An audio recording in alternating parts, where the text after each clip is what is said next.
Bulletin की शुरुआत इस वक्त की बड़ी खबर के साथ करेंगे। रांची से आपको बड़ी खबर बता रहे हैं। विधानसभा क्षेत्र में पुलिस और अपराधियों में मुठभेड़ की खबर है। अपराधियों को पकड़ने के दौरान पुलिस पर अपराधियों की तरफ से फायरिंग की गई और हत्या के इरादे से यहां अपराधी पहुंचे हुए थे। पुलिस ने 2 अपराधियों को गिरफ्तार कर लिया है, वहीं 2 अपराधी मौके से फरार हो गए। रांची से आपको इस वक्त की बड़ी खबर बता रहे हैं।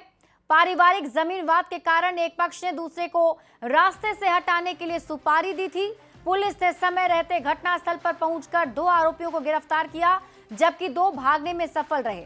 आरोपियों ने पुलिस पर फायरिंग की, जिसके जवाब में पुलिस ने भी गोली चलाई है। इस मुठभेड़ में हरीश अंसारी और समाउल अंसारी को गिरफ्तार किया गया, जिनके खिलाफ 6 आपराधिक मामले दर्ज हैं। पुलिस बाकी 2 फरार आरोपियों की तलाश कर रही है। प्राप्त हुई कि एक व्यक्ति की हत्या हो सकती है। ये मामला ज़मीन का है, जिसमें ज़मीन एक कलेक्टिव ज़मीन था, जिसमें 2 गोतियाँ बेचने को तैयार थे, लेकिन एक उसमें बेचने को तैयार नहीं था। तो इसमें 4 लोग इसकी सुपारी लिए थे जो उसको हत्या करने वाले थे। तो इस सूचना में उसके जब पुलिस वहाँ पे पहुँची उसके घर पे, तो 4 लोग पहले से थे और उनके पास आर्म्स भी था। दोनों तरफ से गोली चली, उनके तरफ से भी, और पुलिस ने भी 4 राउंड फायर किए, जिसमें 2 लोग भागने में सक्षम रहे जिनके पास आर्म्स था, और 2 लोग की गिरफ्तारी हुई है, जिसमें हरीश अंसारी ये इटकी का रहने वाला है और समाउल अंसारी ये कांके का रहने वाला है। राजधानी रांची में अतिक्रमण हटाओ अभियान को लेकर आज दिन भर हंगामा देखने को मिला है। नगर निगम के बाहर दुकानदारों ने जमकर विरोध प्रदर्शन किया।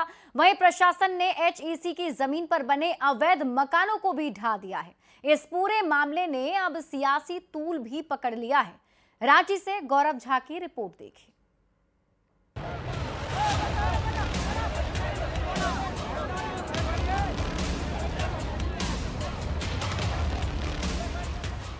रांची में बुलडोजर चला तो सिर्फ दीवारें ही नहीं टूटी, लोगों के सपने और आशियाने भी जमींदोज हो गए।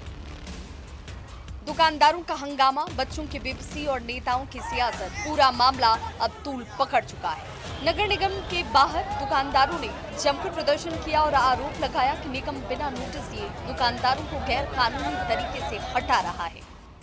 वो अब ये भी बोलने के लिए आए हैं कि फील्ड में आपके नाम से जो अफसर जाते हैं वो केवल गुंडागर्दी करते हैं। कोर्ट का आदेश जो लोगों को झूठा बरगला रहे हैं, कोर्ट ने अतिक्रमण हटाओ का आदेश जारी किया। क्या हम अतिक्रमणकारी हैं? ये कानूनी परिभाषा में, संवैधानिक प्रक्रिया में साबित कर दें कि हम अतिक्रमणकारी हैं तो हम हट जाएंगे। प्रदर्शन के बीच निगम प्रशासन ने भी अपनी सफाई दी और कहा कि केवल अवैध अतिक्रमण पर ही कार्रवाई की जा रही है। और टाउन वेंडिंग कमेटी के लिए हम लोगों ने पूरे रांची नगर निगम को 12 जोन में बांटा है। इसके लिए रोस्टर निर्धारण के लिए हमने अपना आग्रह जिला प्रशासन को भेजा है। रोस्टर निर्धारण होने के बाद चुनाव की प्रक्रिया के संबंध में बाकी कार्रवाई की जाएगी। इधर बिरसा चौक के पास एचईसी की जमीन पर बने अवैध मकानों पर बुलडोजर चला दिया गया। कई परिवार के आशियाने टूट गए। बच्चे खुले आसमान के नीचे मलबे पर पढ़ाई करने को मजबूर हो गए। ऐसे तो हमको पुलिस बनना है। पुलिस बनना चाहती हैं तो घर टूट गया तो पुलिस वाले ने ही तोड़ा होगा। पुलिस वाले ने तो वो तो पता नहीं, अब हमको नहीं पता। वो अपना ऊपर से ऑर्डर आता है तो वही लोग ना तोड़ता है। तो घर टूट रहा था तो कैसे डर लग रहा होगा कि अब कहाँ रहेंगे। हाँ तो क्या करेंगे, रोना आ रहा था, घर टूट रहा होगा। मामले ने अब सियासी रंग भी ले लिया है। बीजेपी विधायक सीपी सिंह ने सरकार पर जाति विशेष को छोड़कर कार्रवाई करने का आरोप लगाया, तो वहीं जेएमएम और कांग्रेस ने बीजेपी पर पलटवार किया। एक मानसिकता जो सरकार और उसके पिट्ठू अधिकारियों में है कि अतिक्रमण के नाम पर गरीबों को उजाड़ा जा रहा है। आप जाति धर्म देख करके उजाड़ रहे हैं। बाबूलाल जी के समय अतिक्रमण हटाने का अभियान नहीं चलता था क्या? और बहुत चिंता है इनको। तो एचईसी तो केंद्रीय उपक्रम है, और अगर सरप्लस जमीन है एचईसी के पास तो एचईसी से दिलवा दिया जाए, अलॉट करा दिया जाए वैसे लोगों को जमीन। रांची के अतिक्रमण हटाओ अभियान ने एक बड़ा सवाल खड़ा कर दिया है। क्या वाकई अवैध कब्जा हट रहा है या फिर रोजी रोटी छिन रही है? जवाब जो भी हो, फिलहाल बेघर हुए लोग अपने टूटे सपनों के साथ खुले आसमान के तले रहने को मजबूर हैं। रांची से न्यूज़ 18 के लिए गौरव झा की रिपोर्ट। और झारखंड में एक और नया घोटाला सामने आया है और वो घोटाला है डीएमएफटी फंड में लूट का। आरोप है कि डीएमएफटी फंड के लगभग 1300 करोड़ रुपए का घोटाला हुआ है, जिसे लेकर सियासी पारा भी हाई हो गया है। एक तरफ जहां बीजेपी हमलावर है तो वहीं सत्ता पक्ष का कहना है कि आरोपियों को बख्शा नहीं जाएगा। क्या है ये पूरा मामला, आपको इस रिपोर्ट में दिखाते हैं।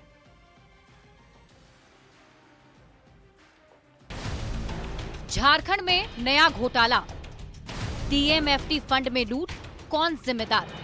जी हां, बोकारो में डीएमएफटी फंड में लगभग 1300 करोड़ रुपए के घोटाले का मामला सामने आया है। लिखित आरोप राष्ट्रपति को पत्र लिखकर लगाया गया है। पत्र के माध्यम से योजनाओं में मनोनयन के आधार पर बाजार दर से कई गुना अधिक दामों में सामानों की खरीदारी शामिल है। इसी में एक मामला बोकारो में हाई मास्क लाइट लगाने का भी है। लगभग 9-10 लाइट लगा है, जो इस लाइट का और इस पैसे का दुरुपयोग है। और विश्व सूत्रों से जो पता चला है कुछ मुखियाओं के द्वारा कि एक लाइट का कीमत लगभग 9-9.5 लाख रुपया है। उपायुक्त बोकारो और मैनेजमेंट कमेटी को 5 करोड़ तक के पिछले कुछ दिनों तक 5 करोड़ तक के ऑर्डर को सैंक्शन करने का पावर था। दरअसल पूरे बोकारो जिले में हाई मास्क लाइट लगाने के लिए सिर्फ एक ही एजेंसी डेलीगेंट सर्विसेज को हायर किया गया था, जिसमें कंपनी को 18 करोड़ 75 लाख रुपए से अधिक की भुगतान की गई। कंपनी पर आरोप है कि बाजार दर से कई गुना ज्यादा में काम किया गया, जिसमें कंपनी ने 1300 करोड़ रुपए से अधिक का घोटाला किया है। कितने की राशि है और किस एजेंसी के द्वारा किया जा रहा है, एड्रेस के साथ हमने मांगा था, जिसका हमको कोई अभी तक जवाब नहीं मिला है। अरबों रुपया का घोटाला है और ये विभागीय द्वारा बंदरबांट किया जा रहा है। वहीं इस मामले को लेकर बीजेपी प्रदेश अध्यक्ष बाबूलाल मरांडी ने सीएम पर डीएमएफटी फंड को एटीएम कार्ड की तरह प्रयोग करने का आरोप लगाया है। साथ ही पूरे मामले को लेकर सीबीआई जांच की मांग की है। जिस राज्य, जिस गड़बड़ी में, जिस घोटाला में जहां सरकार इन्वॉल्व हो, तो वहां आप कैसे उम्मीद कर सकते हैं कि उनके बाकी एसीबी या कोई अफसर जांच कर लेगा और उसमें से दोषी के ऊपर कार्रवाई कर सकते हैं। बाबूलाल मरांडी के आरोप ने सियासी पारा हाई कर दिया है। जेएमएम और कांग्रेस ने कहा मामले की जांच करवाई जाएगी और दोषियों को बख्शा नहीं जाएगा। और हम भ्रष्टाचार किसी कीमत पे बर्दाश्त नहीं करेंगे, और अगर भ्रष्टाचार हुए हैं तो स्वाभाविक तौर पे राज्य की एजेंसी जांच करेगी। सरकार आई है और संज्ञान में जब इस बात का है, अगर लाया जा रहा है कि भाई लूट हुआ, तो निश्चित तौर पर हमारी सरकार उस पर कार्रवाई करेगी।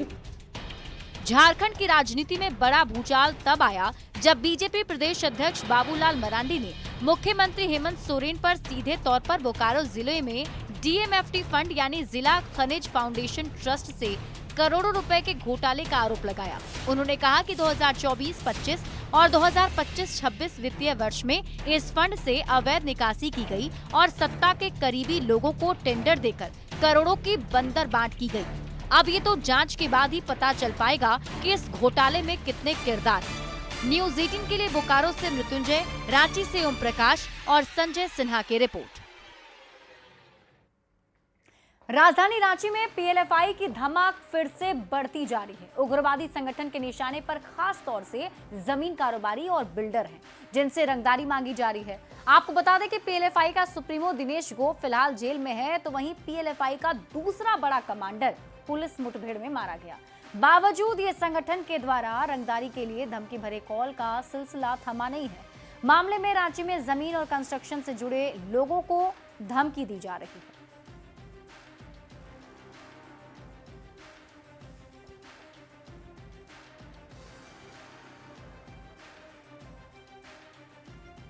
आ गया 2-3 दिनों के बीच में हमने जिला प्रशासन को तुरंत सूचना दिया था, एफआईआर भी किया था। दोबारा जब कॉल आया फिर मैंने प्रशासन को आग्रह किया। देखा वो कई व्यवसायियों पर तो गोली भी चली, जान भी गंवाना पड़ा उनको, लेकिन राज्य सरकार अगर संवेदनशील नहीं हो इसको चैलेंज के रूप में ना ले कि कोई भी हमारे जो व्यवसायी हैं उनको अगर हम सुरक्षा नहीं दे पा रहे हैं तो मैं समझता हूं कि व्यवसायी वर्ग में अगर भय व्याप्त हो जाएगा तो निश्चित रूप से भयावह स्थिति होगी। हमारी प्रशासन पूरी संजीदगी के साथ वैसे लोगों पर अंकुश लगाने का भी काम कर रही है और प्रशासन सकारात्मक रूप से इस दिशा में आगे भी बढ़ रही है।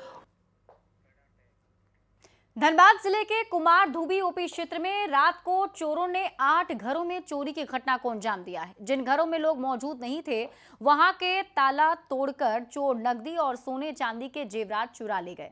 गांधी आश्रम निवासी लालमुनि देवी समेत कई लोगों के घरों को निशाना बनाया गया। घटना की जानकारी मिलते ही क्षेत्र में हड़कंप मच गया है। लाडली के पास गए तो लाडली बोला जब सुबह से तो खोला है दरवाजा। अच्छा। तो हम बोले ये चार के चल गया तो हम देख रहे थे घर देखी तो कैसा तो ये भी खुला था वो भी खुला था। सब देखा कागज पत्ता सब छिटा हुआ था। अच्छा, पैसा तो चोरी हुआ घर पैसा डब्बा में पैसा था वो पैसा भी लेके चल गया। घर का मालिक कहाँ गए हैं? कलकत्ता गया उसका फैमिली के पास। घटना घटा है वही सब गहना वहना ले गया है, पूरा सब सामान बिखार दिया है, गिरा दिया है, सब ताला वाला सब तोड़ दिया है। टीवी ऑन था, पंखा ऑन था। आए हम लोग तो सुनने में आया है 4 घर में चोरी हुआ, लेकिन हम छानबीन कर रहे हैं, आप लोग हम बंद बात करते हैं। लेकिन पुलिस के वाहन गश्ती होती है? हाँ, गश्ती एकदम गश्ती पूरा गश्ती किया गया है हमारे। हम गश्ती में रहते हैं, लेकिन अब कैसे हो गया सब सुन रहे हैं कि सब ताला जिसके घर में बंद था 2 महीना 3 महीना से उसे घर में हुआ है, देख रहे हैं हम। रांची को नशे के कारोबार की राजधानी बनाने की साजिश सालों पहले से चल रही है। यहां से नशीली दवाओं के तार दूसरे राज्यों के साथ साथ बांग्लादेश से जुड़ गए हैं। 2021 में रांची सदर अस्पताल से नशीली दवा के सैंपल की चोरी के मामले ने सुर्खियों तो खूब बटोरी, लेकिन विभागीय जांच के आदेश के बावजूद मामला अंजाम तक नहीं पहुंच पाया। लेकिन अब ये इंसाफ के लिए झारखंड हाईकोर्ट के दरवाजे तक जा पहुंचा है। इस पर और अधिक जानकारी दे रहे हैं न्यूज़ 18 संवाददाता संजय सिन्हा।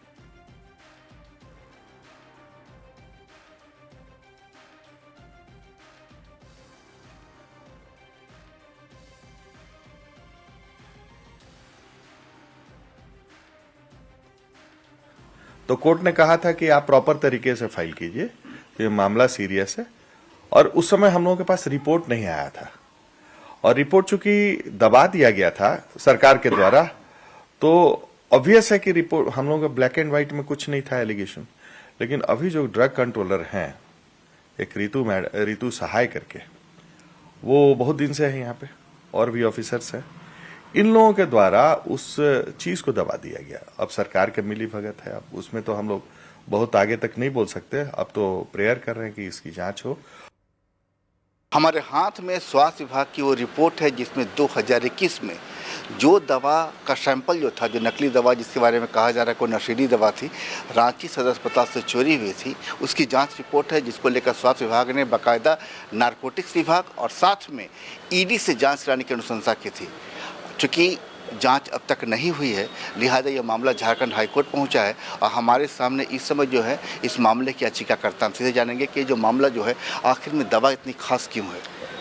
ये दवा इसलिए खास है कि ये दवा नारकोटिक्स ड्रग्स डिपार्टमेंट से रिलेटेड है और इसका सैंपल 2021 में उठा के सदर अस्पताल में रखा गया था और जांच रिपोर्ट में ये खुलासा हुआ है कि उतने बड़े कार्टून से सिर्फ वही 4 सैंपल चोरी हुआ जो सैंपल जांच के लिए रखा हुआ था।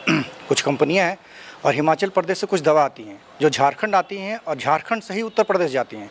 ये सोचने वाली बात है कि उत्तर प्रदेश की कंपनियां झारखंड से क्यों खरीदती हैं। अब बहुत बड़े और इसी के साथ इस बुलेटिन में अभी के लिए बस इतना ही। आप देखते रहिए न्यूज़ 18 बिहार झारखंड।